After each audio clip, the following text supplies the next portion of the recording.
Hola, hola, buen día,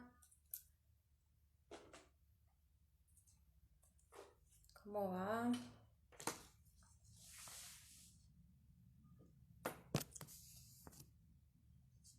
Hola, los que se están conectando.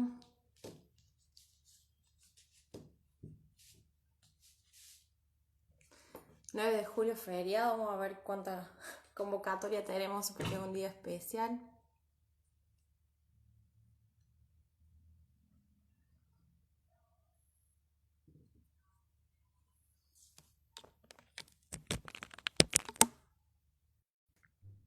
Hola, amiga, ¿cómo va? Bueno, el vivo de hoy se va a tratar de conversaciones difíciles. Estamos esperando que se conecte Sole, que ya le avisé que estaba en vivo. ¿Se ve el título que puse de las conversaciones difíciles o no? Porque lo puse antes de entrar.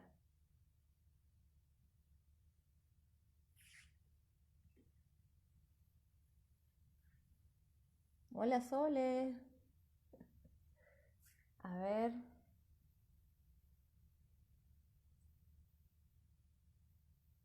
Esperando que se conecte Sole.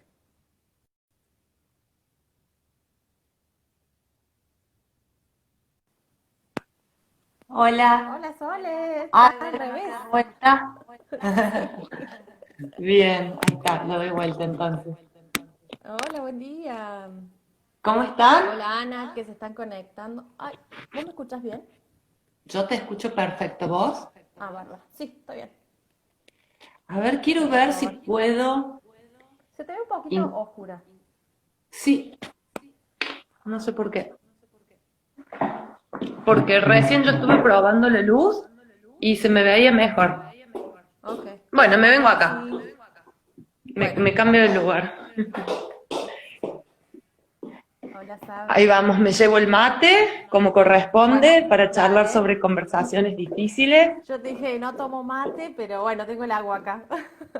Está muy bien, está muy bien. Bueno, no llegué a presentarte en realidad, así que aprovecho ahora. Sole fue el año pasado mi profe de oratoria. Cuando empecé a dar clases en otros espacios dije, bueno, necesito a alguien que me dé una mano con esto. Llegué por un amigo, también de la comunicación social, a vos y nada, me encantó la experiencia. Eh, Te sigo en tus redes y hace un tiempo que venías hablando de las conversaciones difíciles y Así es. dije, qué útil esto, cuánto me hubiera servido conocer de esto, entrar en contacto con esto antes, de que hay formas de gestionar mejor la conversación con los demás, la comunicación interpersonal. Y dije, bueno, ¿por qué no invitarte a un vivo y que conversemos un poco? Sole es entrenador en competencias conversacionales, es comunicador también y se considera facilitadora o tejedora de puentes entre las personas. Así es, así es. Sabes que todavía no me convence la luz que estoy teniendo porque donde iba a ir eh, me da Se te justo el oscurece. rayo de sol en la cara. Pero bueno, es tal cual, eso, Bueno, lo soy haces tejedora. caminando. Luego caminando. No, voy a tratar de quedarme acá.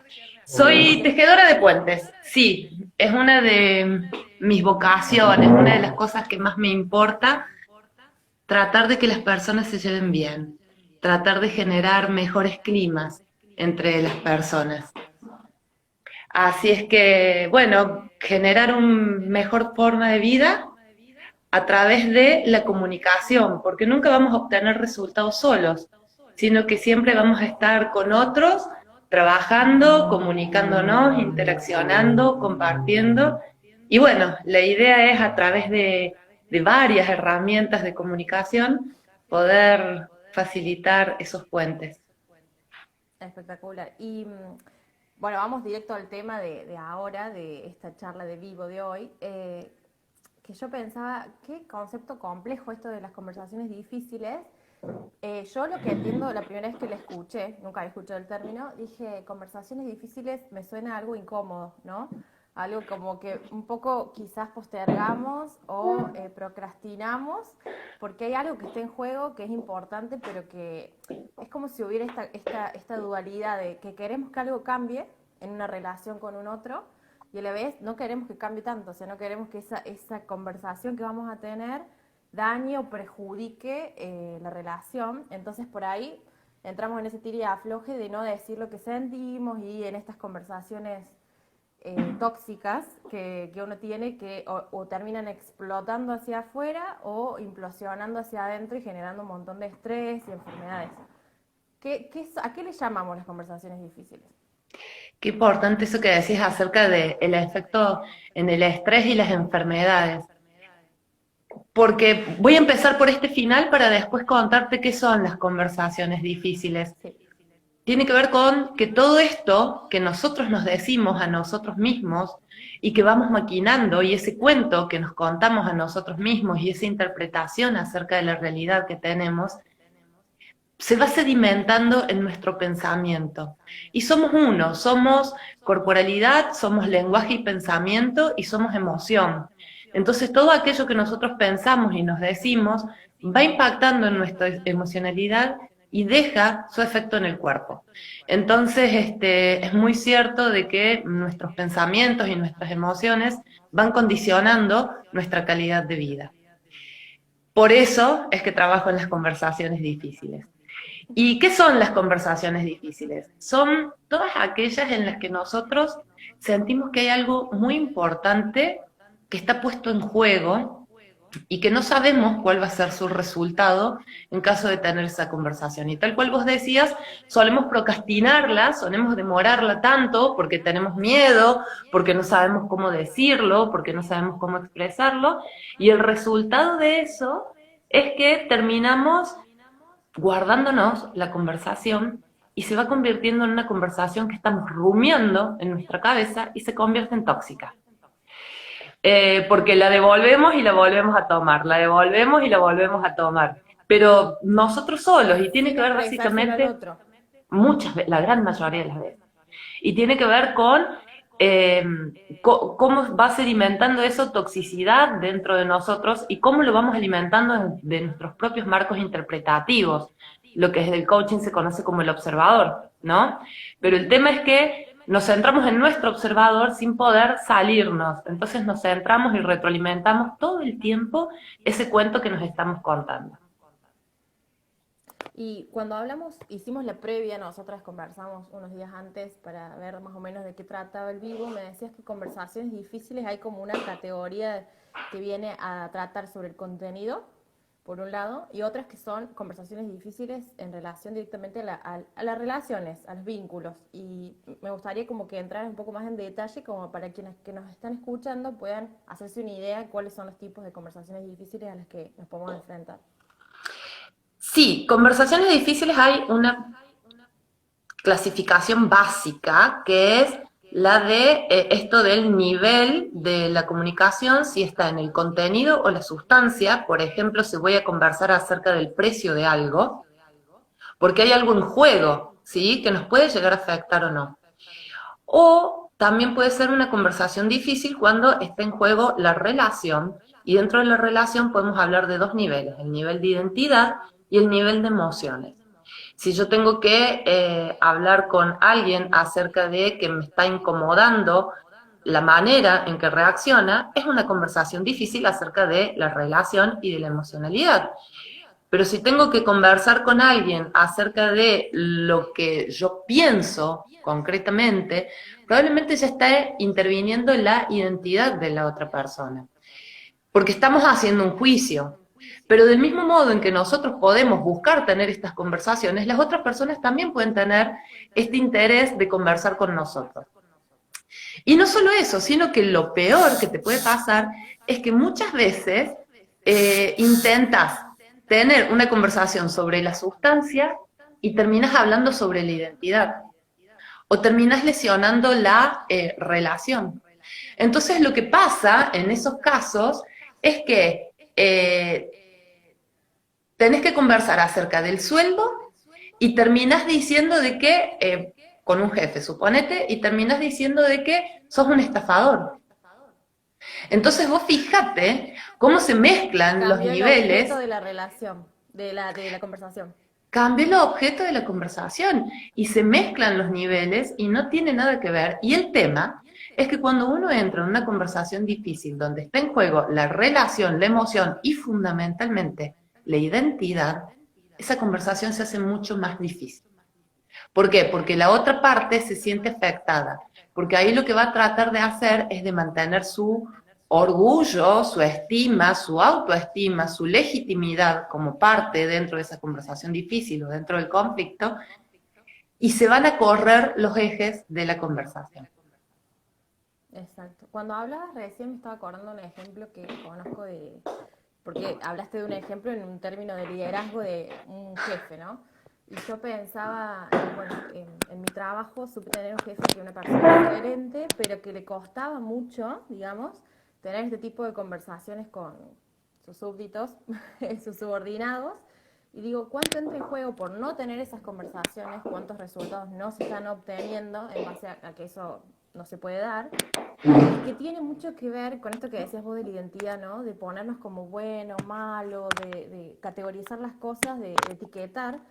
Y yo digo, capaz, quizás lo que sucedía era que él sentía que, o le hacía ruido poner, digamos, límites a sus subordinados. A lo mejor no se sentía competente de repente, o había algo en esto de lo que es la identidad que se pone en juego más allá de la conversación en sí. Por eso me parece como súper importante hablar de las conversaciones difíciles porque está como directamente relacionado al liderazgo personal y a la gestión de emociones, ¿no?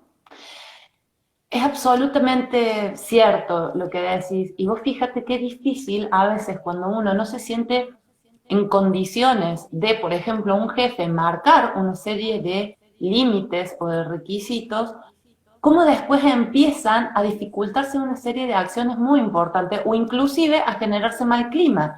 Porque imagínate de que hay un compañero de trabajo que no está siendo solidario o que hace lo que quiere, llega a la hora que quiere, y los otros empiezan a tomar eso y empiezan a Tal mirarlo. cual. Y el jefe no se anima a decirlo.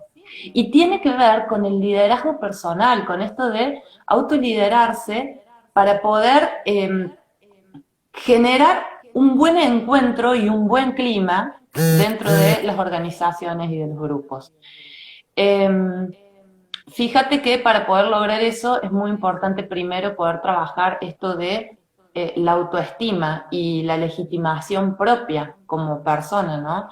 Y también reconocer cuáles son nuestros requisitos como líderes, porque a veces es que no lo sé decir, y ahí viene la parte de la comunicación difícil, de la conversación difícil, pero también hay momentos en los que el problema está en que no sé cómo le va a caer al otro y tengo miedo de cuál pueda ser la reacción del otro. Hay muchas recomendaciones, hay muchos tips para llevarse en relación a esto, pero lo más importante es que tengamos en cuenta de que lo primero que tenemos que hacer es dar ese paso, porque si no lo intentamos, nada va a cambiar. Y como vos bien decías recién, eh, afectan los resultados. No logramos los resultados en soledad. Generalmente logramos los resultados con un otro. Y dependiendo de ese otro, van a ser nuestras conversaciones y nuestros resultados. Tal cual.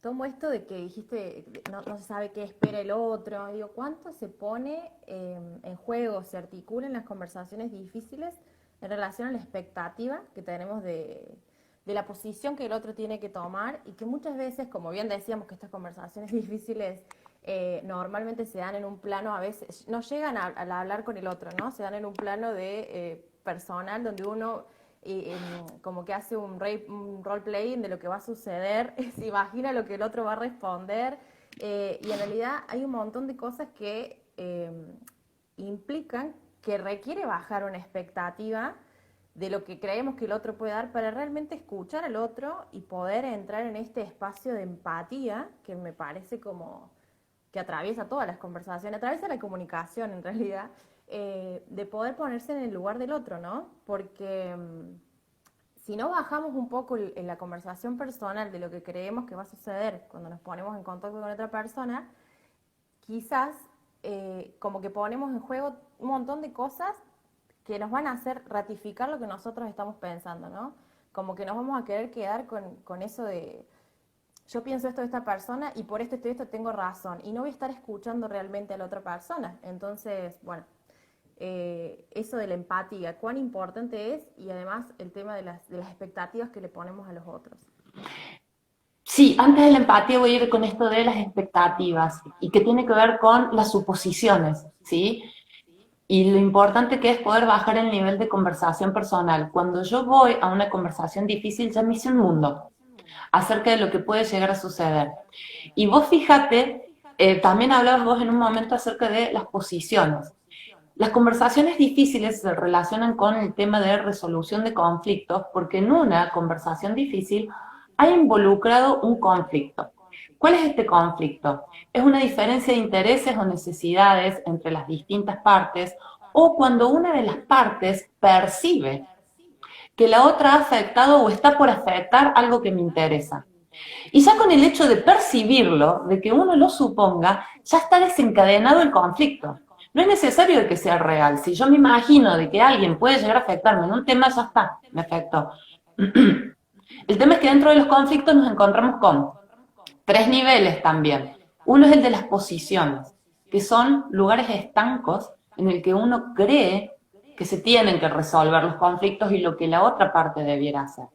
Y esas posiciones están llenas y cargadas de suposiciones, de opiniones, de juicios acerca de lo que yo creo que debería ser o debería hacer la otra parte. Por otro lado, en niveles más bajos están los intereses y las necesidades. Y cuando nos enfocamos en los intereses o en las necesidades, nos estamos enfocando en la sustancia, que hablábamos antes, de la conversación difícil. Entonces, ahí yo ya, si trato de enfocarme en las necesidades, ¿qué necesito yo? ¿Cuál es mi ámbito de control? Mi ámbito de control es lo que yo quiero, lo que yo necesito y lo que yo puedo hacer. Yo no puedo actuar sobre el deber hacer de la otra parte. Sí puedo tener un control indirecto para conversar con esa otra parte y tratar de lograr unos mejores resultados y mejores situaciones. Pero no puedo controlar a la otra parte. Entonces me tengo que enfocar en mí. ¿Y qué es lo que yo necesito? Yo necesito mejores condiciones de trabajo, yo necesito organizarme y que cuando te comprometes con un horario llegues a tiempo, yo necesito cenar antes de las 9 de la noche porque mañana me levanto a las 6. Yo necesito eso. Y ahí, a partir de ahí, abro la conversación para ver cómo logramos un acuerdo con la otra persona. Pero nada tiene que ver eso con decir, yo quiero que vos hagas tal cosa. No, después entramos a conversar a ver si a vos te parece importante o no que hagamos tal cosa, que cenemos juntos a las 9 de la noche. Si nos parece importante juntos. Si nos vamos de vacaciones y uno quiere ir para un lado y otro quiere ir para el otro. ¿Cómo acordamos esa situación? Pero yo lo que puedo y hasta donde yo puedo llegar es hasta lo que yo necesito o yo quiero, ¿sí? O cuál es mi interés, cuáles son esos factores adjuntos relacionados que me importarían. Por ejemplo, quiero ir a tal lugar y me interesa ser visto como una persona, no sé, reconocida, con reputación. Eso es lo que me interesa, ya no es lo que necesito, ¿sí? Son como factores adjuntos. Pero tienen que ver con correrme de la suposición, que es uno de los acuerdos que plantean los 4 acuerdos del doctor Miguel Ángel Ruiz, que es, no supongas, pregúntale al otro por qué le parece, qué opina, ¿sí? Cuando yo bajé ese nivel de conversación interior, de las suposiciones y de los juicios, y me corro y empiezo a conversar con el otro, estoy empezando primero a abrirme a escuchar, a abrirme la posibilidad de ser transformado por la palabra del otro. Y luego puedo empezar a hacer empatía, que tiene que ver con esto de tratar de entender desde dónde está viendo, actuando e interaccionando con el mundo la otra persona. ¿Qué nos pasa? ¿Qué nos pasa con mucha frecuencia? Sí, me incómoda con la luz, perdón. Bueno, ahí estás mejor, me parece. Yo te veo mejor. ¿Sí? Bueno. ¿Qué nos pasa con el tema de la empatía y los supuestos? Cuando nosotros pensamos, lo hacemos desde un propio marco interpretativo, ¿sí? Desde nuestras historias, desde nuestras experiencias, desde nuestro haber transitado un camino personal. Desde ahí nosotros pensamos, interaccionamos. Esos son los filtros que constituyen nuestro marco interpretativo. Y a menos que seamos personas tóxicas o malas de raíz, generalmente actuamos queriendo hacer las cosas bien. Nadie va a hacer algo o en el 99% de los casos las personas no actúan tratando de molestar o de afectar al otro. Lo hacen simplemente porque creyeron lo mejor desde su propio marco interpretativo, o lo hacen porque no tuvieron otros conocimientos y otras herramientas, o lo hacen porque les faltó información. Entonces yo tomo decisiones a partir de lo que yo conozco. Así soy yo, así opero yo. Lo que es importante es que podamos reconocer que el otro opera desde el mismo lugar. Claro. Entonces, Legitimar al otro como un auténtico otro, ¿no? O sea, porque en la medida que queremos que el otro nos reciba con una escucha plena, también, como decías vos, tenemos que estar abiertos a la posibilidad de transformarnos por esa conversación, o sea, que esa conversación nos devuelva algo para trabajar personalmente nosotros, o algo en lo que modificar nuestra conducta porque a un otro le afectó. bien, y vos fíjate que es súper importante lo que acabas de decir, porque una de las primeras recomendaciones al momento de tener una conversación difícil o de tratar de resolver un conflicto es legitimar a las partes, a todas las partes. Cada una de las partes tiene derecho natural, simplemente por el hecho de existir, tienen derecho a pensar, a sentir y a necesitar lo que piensan, sienten y necesitan. Entonces, tanto tengo ese derecho yo como lo tiene el otro. Y en tanto yo empiezo a reconocer eso, puedo empezar a crear un espacio de común acción para poder abrir una conversación. Porque en tanto las partes no se sientan seguras, no se sientan cómodas dentro de la comunicación, te pueden decir, sí, sí, sí, sí, pero en realidad emocional y mentalmente se van a ver retirados de esa conversación. Y esos sí, dados a la ligera y al aire, a la larga no sirven de nada. Es como cuando te dicen, haz lo que quieras. Ok, ¿qué hacemos? No Hacemos lo que quieras. realmente significó una coordinación de acciones, digamos, con la otra Claro, persona. exacto. No hubo una coordinación de acciones, no hubo un acuerdo. Y dentro de las conversaciones difíciles, si logramos los resultados con otros, tenemos que tener en cuenta que es súper importante el acuerdo. Porque si yo quiero mantener una relación a largo plazo, de nada me sirve que el otro me diga que sí como los locos. Yo tengo que ir construyendo ese acuerdo para ir construyendo la relación. Muchas veces no es tan importante el resultado de esta conversación como el resultado o el impacto de esto en una relación. Entonces, tanto yo soy consciente de cómo una conversación puede impactar en una relación, voy a ser mucho más cauteloso, pero no solamente cauteloso al momento de medir las palabras, porque a veces no es necesario de que estemos calculando milimétricamente cada cosa, ¿sí? Sino simplemente de hablar desde nosotros, desde una comunicación asertiva que tiene que ver justamente con esto, con expresar mis necesidades e intereses, y no ponerme sobre el otro, marcándole lo que debiera ser, tratando de controlarlo, ni tampoco ponerme debajo del otro, ¿sí? Siendo subordinado y diciendo a todo que sí, porque a la larga, en conversaciones y relaciones de este tipo, yo voy a querer alejarme, no me va a gustar, no voy a tener ganas de mantenerme en una relación en la que siempre estoy cediendo. Exacto.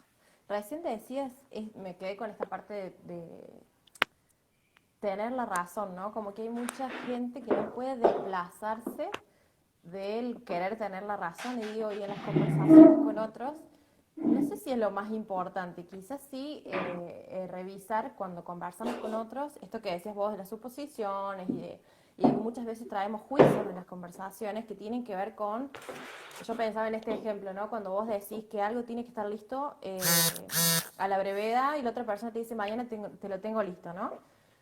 Y el mañana de la otra persona puede ser mañana a las 7 de la tarde cuando se termina la jornada laboral. Y el mañana para vos puede haber significado que a la primera hora estuviera listo, ¿no?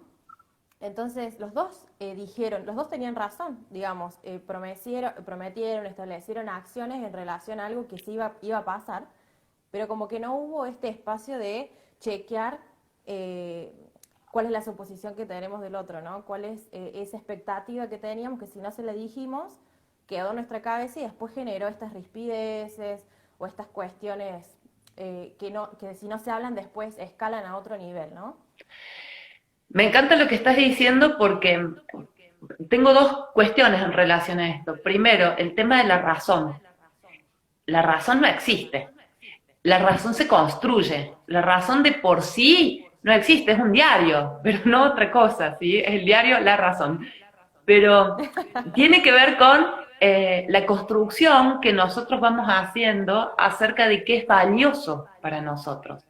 Eso tiene que ver con la razón. Y lo que es valioso para mí en soledad puede no ser valioso para mí si eso te molesta. Por ejemplo, no sé, ponele, vestirse de determinada forma o usar determinado léxico al momento de hablar.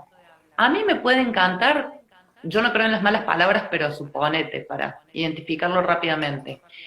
A mí me puede encantar usar malas palabras para hablar, ¿no?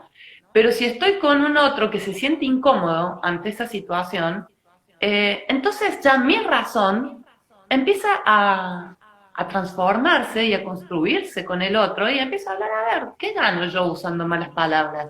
Si el otro se siente incómodo, bajemos un cambio de eso, ¿no? Entonces, la razón no existe, la razón, la verdad, tiene que ver con una construcción que hacemos con los otros y que seguramente se va a ir adaptando según las situaciones y según las relaciones. No es lo mismo mi relación con mi jefe que mi relación con mi pareja, ni con mi equipo de trabajo, ni con mi hijo, ni con mis colaboradores. No es la misma relación. Y tenemos que ser conscientes de eso porque las verdades se van amoldando en cada una de las construcciones que vamos haciendo con los otros. Eso por un lado. Por otro lado, en esto de tener la razón, tenemos también que tener en cuenta de que a Seguro se lo llevaron preso. Y me encanta que tengamos en cuenta esto. Porque muchas veces hablamos desde un marco de obviedad para nosotros. Cuando yo te digo mañana, para mí está clarísimo que mañana es entre las 8 y las 11. ¿Sí? Pero si yo no especifico ese marco de obviedad, no va a quedarle claro para el otro. ¿Y qué pasa? Muchas veces se desencadenan muchas conversaciones difíciles porque partimos de creer de que todo lo que yo tengo en la cabeza, con que diga dos palabras, al otro le va a quedar claro y ese marco de obviedad va a estar resuelto, ¿sí? Y esto es uno de los grandes, gravísimos problemas que tienen los grupos de WhatsApp, sobre todo, donde no tenemos la posibilidad de la comunicación gestual, de los tonos de voz, y además también en esto de escribir, escribimos corto. Entonces, suponemos que lo que estamos diciendo, breve, por ser breve, es más claro. Y no necesariamente es así. A veces tenemos que especificar cuáles son las condiciones de ese marco de obviedad para que los otros sepan lo que nosotros tenemos en nuestra cabeza. Porque así como yo no puedo adivinar al otro, el otro no tiene por qué adivinarme a mí. Exacto, es como esto de las condiciones de satisfacción, ¿no? A qué nivel va a estar cumplido o satisfecho eso que necesito de la otra persona o que la otra persona necesita de mí y cuál va a ser el canal o el medio de que eso quede de la forma más transparente y más clara posible, justamente para evitar futuros males entendidos o evitar confusiones. Y recién cuando hablamos esto de tener la razón, que me parece un mundo, vos hace unos días habías hecho un video que hablabas de cómo tratar con personas que todo el tiempo creen que tienen la razón, ¿no? Si te toca tener una conversación difícil con alguien que tiene la razón, ¿cuáles son las herramientas, cuáles son los pasos que recomiendas? Bueno, primero distingamos personas que creen que siempre tienen la razón de personas tóxicas, ¿sí? ¿Y por qué hago esta distinción? Porque llega un momento en que nosotros somos los decisores de si a mí me conviene, si yo quiero y verdaderamente estoy interesado en seguir manteniendo esa relación, ¿sí? A veces hay personas que son tóxicas, que son muy pocas, pero existen, y nos conviene corrernos en esos casos, ¿sí? Nos conviene y a veces elegimos por una situación de calidad de vida, ¿sí? Eso por un lado. Por otro lado, en relación a las conversaciones con personas que siempre creen la razón. Primero, esto que decíamos, trata de legitimar a la otra parte que sienta que no tiene por qué competir con vos. ¿Y esto cómo lo logramos? A través de la conversación, ¿sabes qué? Encontrando puntos en común.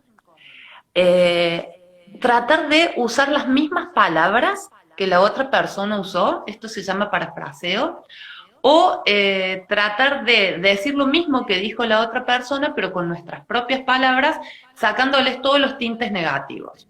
¿Por qué? Porque cuando la otra persona encuentra en mis palabras las de la otra persona, es como que se abre el camino de la comunicación.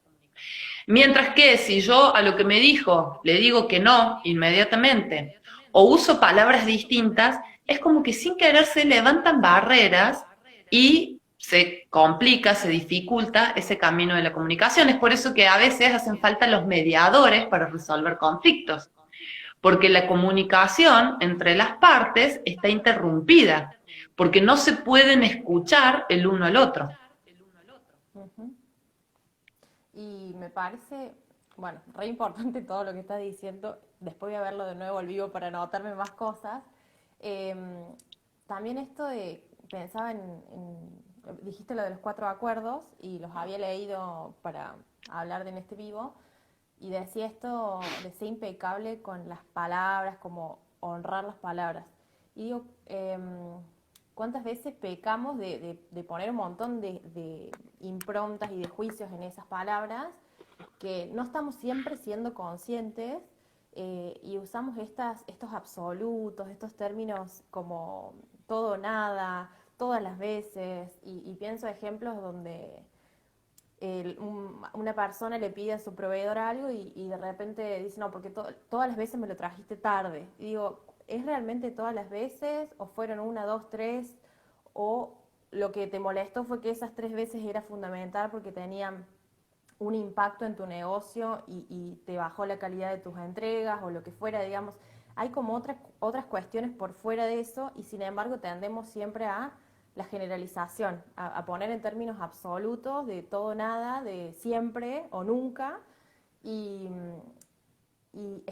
es como muy importante cuando conversamos con otros traer afirmaciones, ¿no? En relación a los hechos y no a los juicios, como esto de tarde o temprano. ¿Qué es esto de la entrega tarde o temprano? ¿Era una hora o no, digamos? Es como si podemos ponerle más afirmaciones a las conversaciones, me parece que entramos en espacios de más salud, por así Sí, decirlo. aclaremos, me encanta lo que estás diciendo porque estás haciendo mucha referencia a los actos lingüísticos y a lo que son los juicios, ¿sí? Ujú. Y me parece importante aclararlo porque por ahí no todos lo conocen. Los juicios se diferencian de las afirmaciones o de las descripciones porque los juicios tienen que ver con nuestros propios marcos interpretativos y tienen que ver con valoraciones que estamos haciendo. Mientras que las afirmaciones son descripciones de la realidad en la que todo un grupo puede coincidir. Entonces, si por ejemplo yo digo, esta habitación está pintada de blanco, más o menos podemos coincidir. Va a haber distintos grados de blanco, ¿sí? Pero Pero es más o como un menos, estándar. exacto, más o menos podemos coincidir todos en eso. Ahora, si yo digo, esta habitación está ordenada o está desordenada, eso ya depende de un marco interpretativo, depende de lo que yo estoy acostumbrado a hacer. Te cuento un ejemplo. El año pasado daba una capacitación en una empresa y para explicarle lo de los juicios, yo les pedí que describieran la habitación en donde estábamos, la sala. Y la gente de administración dijo que la sala estaba desordenada. Pero la gente de sistemas dijo que la sala estaba súper ordenada. Entonces fue así una cuestión de decir, qué respuestas tan diferentes ante una misma situación, ¿no? Y entonces vos les preguntás por qué. Y dicen, no, porque nosotros de ninguna manera tendríamos mate en la mesa de trabajo, estarían todos los papeles ordenados, no tendríamos plastilinas ni cosas para hacer trabajos, ni tendríamos los apuntes. Bien, genial.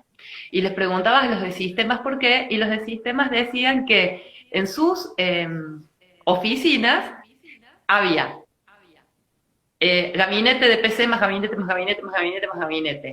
Una pila de teclados arriba del escritorio de cada uno de ellos. Entonces te decía, yo con suerte que me tengo que hacer un rinconcito para sentarme y apoyar el teclado mío. Claro, y ahí está clarísimo cuál es la diferencia entre los juicios y las descripciones, ¿sí? Porque los juicios tienen que ver con esto de los marcos interpretativos que son propios. Entonces, en esto de ser impecable con tus palabras, que dice que es uno de los 4 acuerdos, tiene que ver tanto con correrme de los juicios y basarme en descripciones y basarme en lo que yo siento y pienso, como también en tratar de evitar palabras calificativas que tienen que ver con los juicios hacia el otro.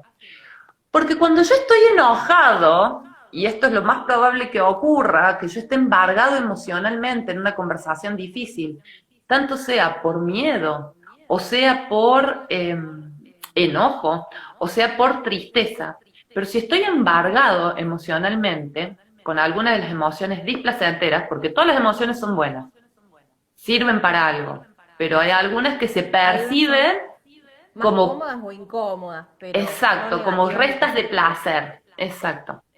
Entonces, si nos encontramos embargados emocionalmente, probablemente tendamos a usar palabras o juicios que no nos estén ayudando en esa conversación. Entonces, lo primero que tengo que hacer es registrarme yo a mí mismo.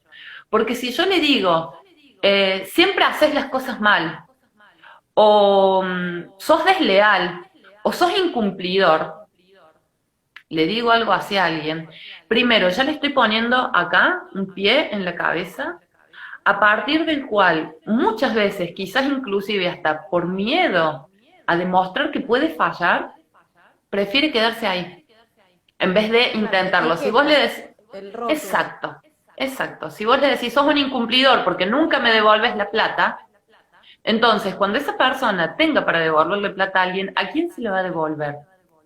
¿Al que ya le puso el rótulo o a aquel que tiene esperanza en que se le devuelva a tiempo? Y va a tratar de no decepcionar. Entonces es muy importante que tengamos en cuenta y que seamos impecables con esas palabras. Más allá de eso, a veces si entramos en el tema de los juicios y catalogamos y calificamos a la otra persona, podemos entrar en lo peor de la conversación difícil, que es la escalada. La escalada tiene que ver con Subir esto la de, intensidad. yo te digo algo, te digo A y vos me decís B más fuerte. Y yo te digo C con mayúsculas y 3C. Y cada una de las partes empieza así, un ida y vuelta, un ping-pong, en que terminamos escalando y llevando la conversación a un nivel que no nos conviene. Y cuando Eso llegamos a es ese... como súper del cerebro reptiliano, ¿no? Esta cosa de la supervivencia y de huir o atacar. Sí, es típico esto de que nos ocurra, por eso te decía yo, cuando estamos embargados emocionalmente, porque sentimos que hay una amenaza externa y que tenemos que defendernos. Y en estos casos es muy importante que venga el observador, el tercer ojo, a decirnos, no, guarda, no estás en situación de tener una conversación difícil, correte, salí, respira, relájate y sé consciente de cuándo vas a tener esa conversación difícil, porque si no, la vas a llevar a una escalada, y en la escalada pierden fundamentalmente 3 aspectos. El primero que pierden es la necesidad. Si nosotros queríamos lograr algo, escalamos, nos terminamos maltratando, nos olvidamos de la necesidad y terminamos hablando de la relación. Lo segundo que perdemos es el tiempo, porque a veces quedamos tan enojados que en vez de resolverlo en una conversación en 5 minutos, hasta que podemos volver a tratar el tema pasan 15 días. Y lo tercero que pierde y se lesiona de manera importante es la relación. Entonces, si nosotros queremos relaciones armónicas a largo plazo, y nos estaría conveniendo reconocer que estamos con el cerebro en modo reptiliano, en modo instintivo, y decir, bueno, vamos a ver cómo vamos a tener esa conversación. Y después prepararnos para esa conversación. Y gestionar esa emoción en el sentido de que la emoción no va a dejar de existir, digamos. La emoción no es mala, como decíamos recién, sino sencillamente empezar por ponerle un nombre, a ver qué me pasó con la otra persona, cómo reaccioné, qué me despertó, qué se está poniendo en juego para mí. Y en base a eso, como ser capaz de enfriar un poco antes de responder. A mí me pasó hace un tiempo que, eh, no sé si te lo llegué a contar el otro día cuando hablamos, no, me parece que no. Tengo una diseñadora que me hace todas las gráficas para acá, para las redes, y un día, bueno, me pasa el presupuesto y me había aumentado. Y me había aumentado un montón. Y digo, mi primera reacción era contestar en ese momento, y como estaba en cierto punto ofendida inicialmente, porque yo soy la única clienta, soy la clienta fiel. Cuando yo estoy de vacaciones, estoy un mes afuera, el mes le sigo pagando, yo podría no postear nada, pero digamos, le sigo dando trabajo, todo esto. Me pongo en ese espacio emocional que claramente no me iba a ayudar a tener una conversación de ningún tipo. Y dije, le respondí muchas gracias y me tomé todo un día para pensar qué me estaba pasando, ¿no? Y lo que me di cuenta es que no me molestaba que ella me hubiera aumentado el precio, o sea, no era eso lo que me estaba jodiendo, sino que yo no estaba trabajando por cuestiones de la pandemia tanto como quisiera, y en relación a eso se me estaba yendo el dinero de mi sueldo, digamos, o sea, de mi sueldo de mi trabajo en dependencia, directo a pagar el diseño. Entonces era algo que no tenía realmente un retorno para mí, pero la conversación cambió totalmente cuando yo pude decir, bueno, necesito esto de vos, quizás no voy a estar usando tanto el diseño como antes, porque en este momento necesito pagar publicidad, suponete, que la conversación que hubiéramos tenido en un primer lugar, si yo hubiera arrancado con decirle esto de, che, pero no puedes tener alguna diferencia conmigo, me venís aumentando hace 6 meses y no sé qué, no sé cuánto, cuando en realidad ese no era el problema de la situación mía, sino mi problema venía con mi trabajo, ¿no? Esto de mi emprendimiento en este momento no estoy teniendo laburo porque yo laburo maquillando, eventos no hay, y todavía no había empezado a hacer las asesorías de imagen online, ¿no? Entonces como cuando le damos espacio a esa emoción y enfriamos un poco, creo que surgen un montón de reflexiones que no les puedes dar lugar si no esperás la respuesta, ¿no? Sí, fíjate que en esto de tener en claro desde dónde nos comunicamos, es súper importante registrar lo que vos decís, esto de la emoción. ¿Y cuál es la causa de la emoción?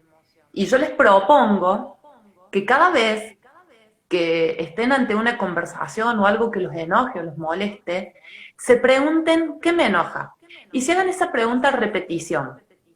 Porque van a empezar a identificar de que ya las primeras respuestas no les son útiles. Como vos decías, ¿qué me enoja? ¿Me enoja que me subió el precio? Y bueno, en definitiva ella puede hacer lo que quiere. Yo, si pudiera, también lo Exactamente. subiría. Entonces, ¿me enoja eso o me enoja no poder pagarlo?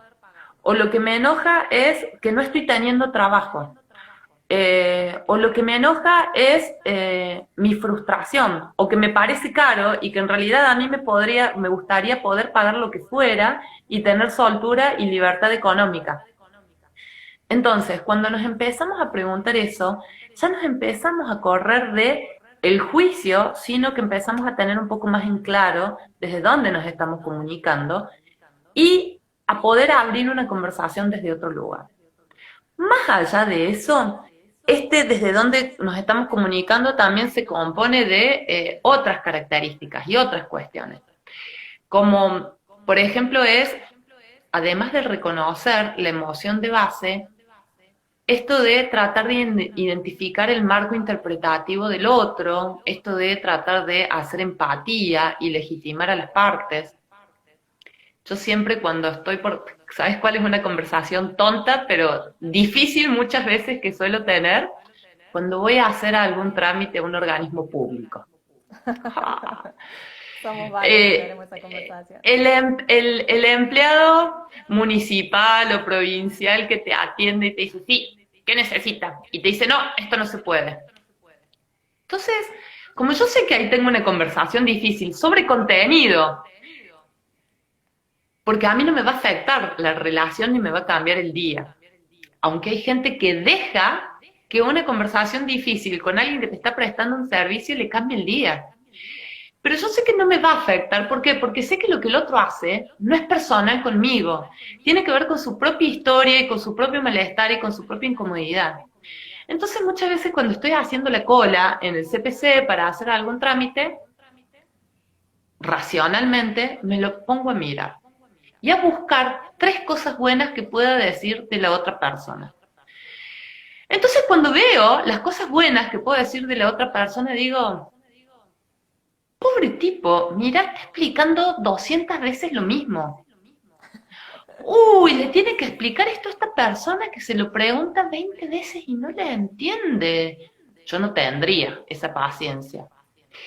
Y la verdad que después empezás a pensar, cada uno se encuentra en un marco, con una cierta burocracia, con un cierto grupo en el que tiene que coincidir, capaz que a él no le gustaría hacer determinadas cosas y las hace porque es la forma de sobrevivir en ese equipo. Entonces cuando yo ya llego a hablar con esta persona con la que sé que voy a tener una conversación probablemente difícil, lo primero que hago es decirle, oh, bueno, te pido disculpas porque esto no lo entiendo. Voy a necesitar que me ayudes porque esto no lo entiendo. Entonces, primero lo que hago es legitimar y poner sobre valor el rol de la otra parte. Y después, apenas puedo, le digo algo como, qué paciencia, ¿no? Te estuve mirando en la cola 20 veces responder lo mismo, ya no encontrabas palabras y no te entienden. Yo la verdad que no podría hacerlo. Cuando uno empieza a reconocer a la otra parte, sobre todo si uno la ve como contrincante, pero empieza a buscar 3 cosas buenas que tiene y se las expresa, la otra parte ya deja de pensar en que es tu contrincante. Y vos, que ya las pensaste, ya dejaste de pensar que es tu contrincante. Empezaste a darte cuenta de que puedes ser un facilitador. Y millones de veces me he ido con trámites resueltos que no podría haber conseguido porque me faltaba un papel, porque no me lo entregaban en tal lugar y qué sé yo. Así que eso lo súper recomiendo porque nos ayuda a, a bajar las defensas. Cuando estamos en modo de defensa, difícilmente salga la esencia de las dos Ahí partes, ¿no? dice Debo que le pareció muy bueno el ejemplo para que se me sube.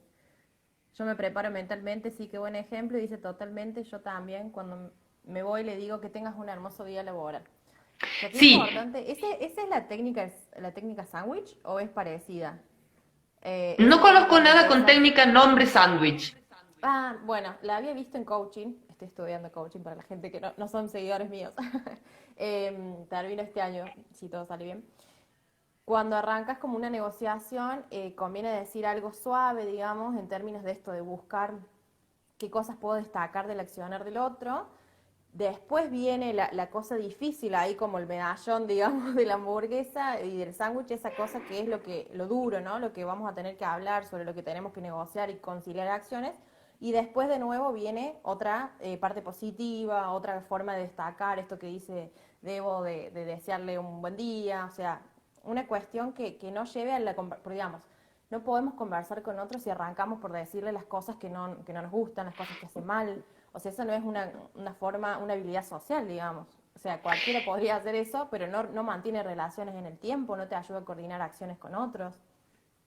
Sí, bueno, yo vengo de la formación de mediación, yo soy mediadora y trabajamos claramente mucho la Esto no sabía, me negociación. estoy enterando en el vivo. Ay, ¿no sabías? No Ay, sabía. pensé, perdón, bueno, sí, soy mediadora, pero hice mediación no porque quiero ejercer como mediadora en la resolución de conflictos entre partes, entre particulares específicamente, sino para aprovechar todas esas herramientas de mediación en la construcción de mejores climas laborales. Eh, y en este lugar y en relación a lo que vos estabas diciendo, bueno, nos referimos nosotros como a generar el marco de la negociación, ¿sí? Generar un ambiente cómodo, un espacio de común acción donde la otra parte se sienta segura, entonces ahí vendría esta apertura suave. La parte dura sería concentrarlos en el contenido de lo que vamos a hablar.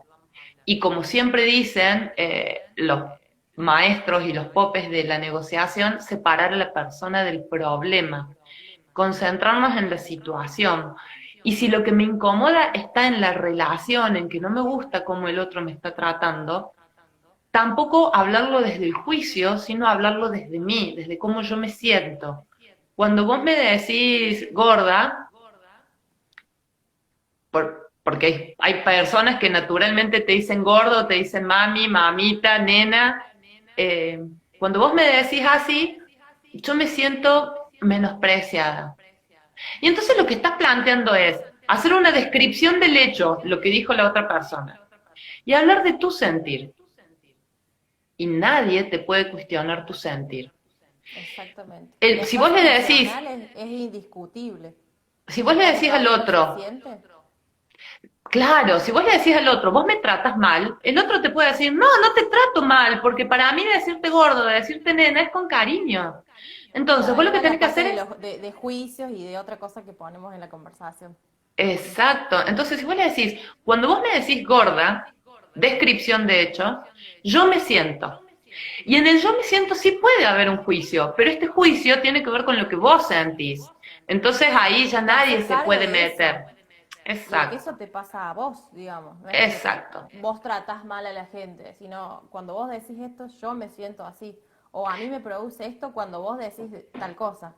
Es como exacto. ponerse protagonista, ¿no? Entonces, a partir de ahí, vos fíjate cómo vienen acá los actos lingüísticos. Primero describimos, hacemos una afirmación. Luego ponemos en palabras una valoración, un juicio acerca de nuestro propio sentir. Y en tercer lugar, hacemos un pedido. A mí me gustaría que en adelante las cosas fueran así. O en adelante trates de evitar llamarme de tal forma. Exacto. Vos Entonces, sabés ahí que... ya queda abierta la Sí, sí. posibilidad de coordinar acciones y de concretar una promesa, decir, bueno, está bien, total, la otra persona no tiene nada de qué defenderse, sabe que es para hacerte un bien a vos, y cerramos. Claro, esto de bajar un poco esta conversación que uno tiene personal de que el otro no está queriendo hacerte algo a vos, digamos. No, también es otro de los acuerdos, no tomarse nada personal. Y había una de las preguntas que habían hecho cuando abrí la cajita de preguntas para el vivo de hoy, que la mayoría de las cosas ya las hemos hablado, pero decía esto de la conversación difícil de decir que no. eh, Cómo se podía gestionar esa cuestión de poner límites. Como nos empiezan a quedar 5 minutos para que se termine el vivo, digo, quiero hacerte esa Bien, pregunta antes de que terminemos. bien. Bueno, ¿cómo ponemos límites? Primero, tengamos en cuenta que el no es una declaración. No es una afirmación, no describe el mundo, sino que lo transforma. A partir de que yo digo que no o que sí, el mundo empieza a cambiar. Hay cosas que van a ocurrir o cosas que no van a ocurrir, ¿sí? Entonces, el no marca o define un marco desde el cual yo me respeto a mí mismo y hago que los otros me respeten a los demás, que los otros me respeten a mí. Si yo todo el tiempo estoy diciendo que sí, difícilmente los otros puedan tener algún límite o puedan reconocerlo. Y no es que, bueno, pero tendría que darse cuenta. No, ¿por qué? Nosotros nos damos cuenta de cuál es el límite desde nuestro marco interpretativo. El otro tendrá otro marco interpretativo y pensará que eso no nos molesta. Entonces es muy importante que nosotros seamos conscientes de la importancia de ese no. Y ese no tiene mucho que ver con la autoestima. Tengo una prima. Nada más y nada menos. Nada más y nada menos. Tengo una prima con la que solemos tener eternas conversaciones para cambiar el mundo. Por lo menos vamos cambiando y transformando nuestros dos mundos. Y ella me ha dado muchas frases así como de cabecera. Y una es, cada vez que estoy adelante de una situación o de una decisión, me pregunto a quién voy a poner en primer lugar. Si me voy a poner a mí o voy a poner a los otros. Y esto es muy importante en el tema de decir que no o poner límites.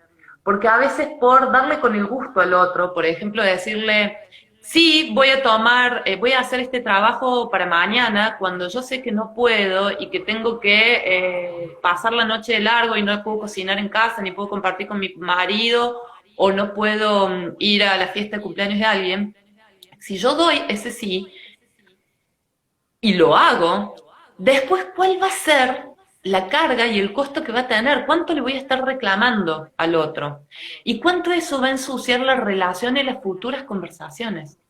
Conviene mucho más un no puesto a tiempo, cosa de que la otra persona pueda organizarse y además pueda respetarme y saber que en adelante me tiene que pedir las cosas con más tiempo. Pero si yo digo a todo que sí, no estoy haciendo el espacio de respeto propio y para que los otros me respeten. Me hace acordar mucho, lo conversamos en un vivo con Pilar Orgaz, para quienes no la Sí, conozcan, la pili. que hicimos sobre bienestar y productividad, surgió una pregunta muy parecida, y hablamos de esto de hacerse cargo, ¿no? De pasar de la culpa, por decir que no, a la responsabilidad de qué estoy diciendo, a qué le estoy diciendo que sí, a qué le estoy diciendo que no. Cuando acepto algo de otros, esto que vos traías del costo, el beneficio, cuando le digo que sí a algo, ¿qué estoy diciéndole que no? De mi vida, de mis cosas, de mis relaciones, de mis tiempos, esfuerzos, etcétera. Y cuando me parece que te haces ese tipo de preguntas, es como que te posicionas en un espacio de poder y no en esto de la víctima o de dejarte manipular. Entonces abre espacios que son muy enriquecedores personalmente, pero que tienen mucho que ver con esto que decimos que es la autoestima, ¿no? El trabajo en la autoestima, en cómo yo me autorreconozco, cómo yo pienso de mí misma, y que eso sea la valoración que esté por encima de cómo piensan los otros de mí, ¿no? Porque si no es como siempre vamos a estar queriendo complacer a los demás. Es que vos fíjate que es fundamental que es esto del tema de la víctima, la responsabilidad y la culpa, ¿no? Si yo soy víctima, no tengo autoestima. Ujú. Si yo soy víctima, el otro tiene el poder sobre mí. Y creo que hasta hace unos años nos hemos criado en una cultura que nos enseñó o que nos mostró como una salida posible, viable y efectiva, el convertirnos en víctimas, en dar lástima, en manipular. Y a veces nos cuesta salirnos de ese círculo de confort y decir, no, loco, yo soy responsable y yo me tengo que hacer cargo de mis sí y de mis no. ¿Y cuánto cambiarían las relaciones si esos sí y esos no y esa palabra volviera a tener valor, ¿no? Y pudiéramos decir, acá estoy, haciéndome cargo, y cuando te digo que sí, conta con eso y vamos a poder coordinar acciones, y cuando te digo que no, es porque yo sé cuáles son mis factores limitantes, soy consciente de eso y soy consciente de que a largo plazo esto nos va a convenir a ambas partes. Entonces, correrse de esto de la víctima y asumir el rol de responsabilidad también tiene que ver con la autoestima, la valoración y el liderazgo personal. Me encantó, me encantó. Estamos ya casi en hora. Yo te quería preguntar así, cortito, porque después me va a empezar a correr el tiempo para cortar el vivo. Dos cosas que las personas que están escuchando este vivo se puedan llevar de cómo rediseñar la forma de conversar con los demás. Así, las primeras dos. Bueno, mira, lo primero que tenía pensado en decirles es que todas las mañanas se registren las emociones. Para saber desde dónde, digan, me despierto y digo, ¿cómo estoy? ¿Cómo me siento? ¿Por qué? ¿Por qué? ¿Por qué? Preguntarlo varias veces y para qué. Cuando ya sabes cómo te sentís, sabes más o menos cómo van a venir las conversaciones ese día tuyo, ¿sí? Luego, antes de una conversación difícil, cuando vos sientas que hay un nudo, un problema que te está atando el moño en la cabeza, respíralo. Respíralo con la panza, respíralo muchas veces para gestionar tu emocionalidad y para salirte del problema. Si no puedes dejar de ver ese problema, pensá en otra cosa o haz una actividad física. Yo a veces lo que Conectar hago con es el ir cuerpo, ¿no? conectar con el cuerpo. Yo salgo a dar una vuelta a la manzana, a una corrida o un pique en una escalera, ¿sí? Entonces cambia la emocionalidad y cambio el foco. Y la otra, esto que decía, pensá en tres cosas buenas de la otra parte. Cosa de tratar de empezar a correrte de los juicios para entrar en los hechos y para poder darle vuelta y hacer esto de la empatía. Me encantó. Ay, súper breve. Mira, me quedan 28 segundos. Justo.